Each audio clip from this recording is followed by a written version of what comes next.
నమస్తే, నేను Maruthi Ram. One voice న్యూస్కు స్వాగతం.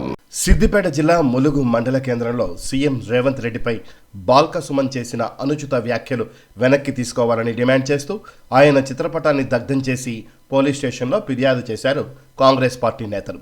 ఈ సందర్భంగా వారు మాట్లాడుతూ కేసీఆర్ ప్రభుత్వంపై నమ్మకం లేకనే ప్రజలు కాంగ్రెస్ పార్టీకి అధికారం ఇచ్చారని, గత 10 ఏళ్లలో కేసీఆర్ ఇచ్చిన ఏ ఒక్క హామీ నిలబెట్టుకున్నారో ప్రజలకు వివరించాలని వారు డిమాండ్ చేశారు. దళిత ముఖ్యమంత్రి, దళిత బంధు, డబుల్ బెడ్రూమ్ ఇండ్లు పథకాలను రాష్ట్రంలో ఎక్కడ అమలు చేశారో తెలపాలన్నారు. టీఆర్ఎస్ నేతలు అధికారం కోల్పోయినప్పటికీ ఇంకా అధికారంలో ఉన్నామనే భ్రమలో ఉన్నారని ఎద్దేవా చేశారు. సీఎం రేవంత్ రెడ్డిపై బీఆర్ఎస్ నేతలు విమర్శలు చేస్తే సహించేది లేదని కాంగ్రెస్ నేతలు ఘాటుగా హెచ్చరించారు. ఈ కార్యక్రమంలో ములుగు మండల అధ్యక్షులు శ్రీనివాస్ గుప్తా, మండల కాంగ్రెస్ నాయకులు పాల్గొన్నారు.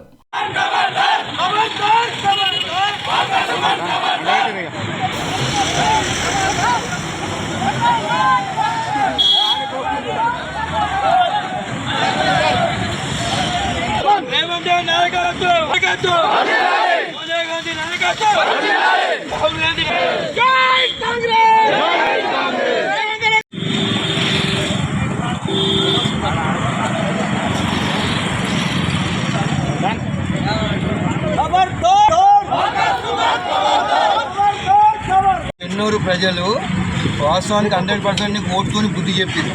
ఇప్పుడు కనీసమైన తెలంగాణ ఇచ్చిన సోనియా గాంధీ తల్లిని రేవంత్ రెడ్డి కష్టపడి ఇవాళ వీళ్ళు చేసిన బినామీలు, కొడుకు, అల్లుడు, వాళ్ళ మామ, వాళ్ళ బిడ్డ మొత్తం కుటుంబ పాలనకు రేవంత్ అనే బుద్ధి చెప్తుండు. ఇలా అందరూ చెప్తున్నారు, మీడియా వాళ్ళు ఎవరు కానీ. లక్షల ఎకరాలు ఏడికెళ్ళి వచ్చింది, లక్షల ఎకరాల గురించి మాట్లాడు, న్యాయం ధర్మం నీకు ప్రజలు వేసుకోకుంటే.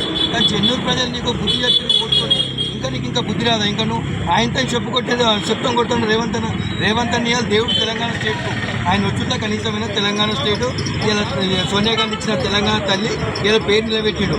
ఏమైంది చూడు, ఇప్పుడు 6 పథకాలు పెట్టినాం, 2 రోజులు కాలే, ఇలా 2 పథకాలు అయిపోయినాయి, ఇంకా 2-3 పథకాలు ఇస్తాం కడున్నాం. ఇలా కేటీఆర్ కొట్టు ఏమంటున్నాను, ఇలా కనీసమైనా నాకు అవ్వీలే ఇవ్వీలే నాకు చెప్పంటే ఇలా హరీష్ రావు ఇలా సంగారెడ్డిలో మీటింగ్ పెట్టినట్టు ఏమంటుండు, ఇలా 6 పథకాలు ఎప్పుడు ఇస్తావు, ఇంకెప్పుడు ఇస్తావు? 100 రోజులు మేము టైం చెప్పినాం, 100 రోజులు మాకు కాలే. నువ్వు ఉరుకులాడి ఇప్పుడు నువ్వు కనీసమైన తిన్మారి మళ్ళీ అని చెప్పిండు. లక్షల ఎకరాలు బినామీ చేసినావు అన్నారు. ఈ సోమేశ్వర్ కుమార్ విఐపి ఇప్పుడైనా హెచ్ఎండి మంత్రి ఒంటరిగా చేంజ్ చేసినారు. ఆంధ్రప్రదేశ్ 25 ఎకరాలు చేసి అటువంటి తప్పు చేసి కాంగ్రెస్ వాళ్ళ కనీసంలో ఒక సంవత్సరం టైం ఇస్తే ఏమి ఇస్తారు ఏమి ఇల్లని చెప్పాలి. నువ్వు చెప్పవలసిన అవసరం లేదు. మా కాంగ్రెస్ రైతులు, ఇందిరమ్మ రాజ్యము, సోనియా గాంధీ నాయకత్వంలో రేవంత్ సీఎం ఆయన అధ్వర్యంలో ఏం చెప్పాలో ప్రజలు చెప్తారు. ప్రజలు మీకు బుద్ధి చెప్పారు, చెన్నూరు గ్రామ ప్రజలు బుద్ధి చెప్పారు. నువ్వు రేవంత్ అని అంత పెద్ద మాట అనవలసిన అవసరం లేదు. అది న్యాయం కూడా ధర్మం కాదు. అది మాత్రం 100% తప్పు.